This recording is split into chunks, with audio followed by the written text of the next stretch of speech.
eu vou ler o roteiro com vocês, porque o que vocês fizerem na Restinga Baixa, vocês vão fazer na Restinga Alta e vocês vão fazer à tarde na Mata de Encosta. Então todo mundo na mão com o roteiro para a aula de campo levantamento fitossociológico. O que é esse tal desse levantamento fitossociológico? É um dos métodos mais importantes de análise de vegetação utilizado para tudo. Diagnóstico ambiental, restauração de área degradada, inventário. Eles utilizam esse, tá? Tanto biólogo quanto engenheiros florestais e ambientais usam esse tipo de levantamento, tá bom? Área de estudo, vocês vão colocar Ilha do Cardoso, tá? Para tudo. Cidade mais próxima, Cananéia. Latitude, longitude e altitude. Vocês vão marcar o ponto do GPS. 08 669. Bom, a Restinga ela é um ecossistema de transição. Então, se a gente pegar a faixa desde o mar e vier caminhando, se afastando dela, nós vamos vendo que a vegetação ela vai se alterando. Então, eu começo com a Restinga Baixa, que é esse solo com alta salinidade, bastante arenoso. Como vocês podem ver, as plantas não crescem tanto, justamente por esse déficit, né, hídrico e de salinidade mesmo. E depois, conforme eu vou caminhando, né, me afastando da zona do mar, eu vou encontrando a Restinga Alta. Essa restinga, aí eu já tenho a presença de epífitas, né, de bromélias sobre a árvore, uma altura um pouquinho mais elevada de árvores, presença de árvores mais desenvolvidas, porque eu tenho essa alteração no solo e na qualidade do solo. Se eu continuar caminhando, vou chegar até a mata de encosta, né? Essa daí já é bem a nossa típica bioma de Mata Atlântica, uma floresta ombrófila densa. Então eu vou ter árvores e uma grande diversidade vegetacional.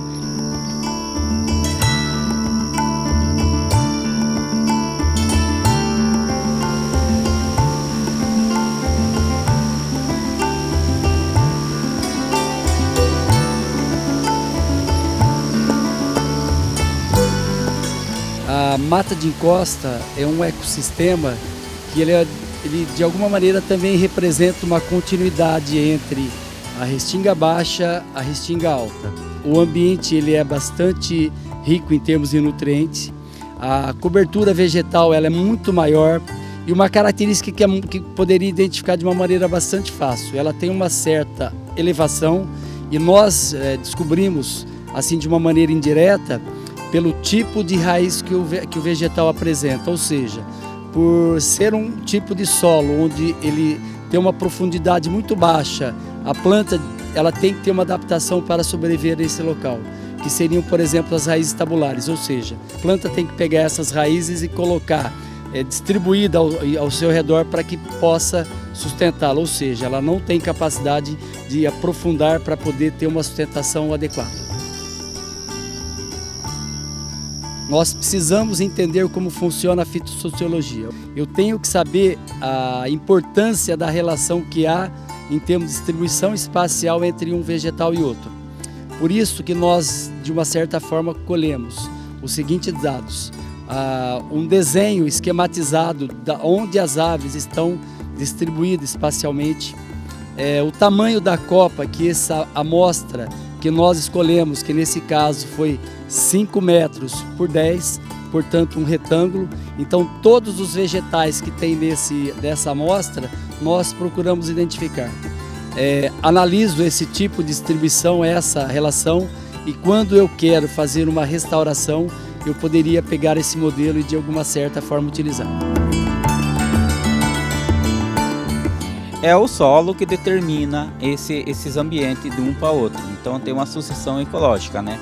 Vindo lá da praia, vai dando condições da praia até chegar à mata de encosta. Então o solo ele vai mudando à medida que a gente vai indo em direção à mata de encosta. Agora aqui nós estamos fazendo uma parcela onde está sendo identificado algumas espécies de plantas da Restinga Alta, né? Depois aqui a gente vai para a Restinga Baixa fazer o mesmo método que é na Restinga Alta, na Baixa, para ver se tem as mesmas espécies aqui lá, né? Fazer a diferença aí nesses ambientes, né? Em todos os ambientes vai ser feito isso. é um método de parcelas. Eu tenho, dentro do levantamento fitossociológico, eu tenho uma diversidade de métodos. Esse é um dos mais comuns. Como que eles fazem isso? Eles abrem uma extensão pré-determinada, que no nosso caso aqui é 5 por 10 metros, e vão levantando as características da vegetação. Então, a quantidade de árvores, o DAP, que é o diâmetro da árvore, a altura, ramificação, todas essas características vão nos fornecer dados importantes para eu averiguar a estrutura da minha vegetação. Então, eles conseguem diferenciar a restinga alta, de baixa, de mata de encosta, por esse levantamento.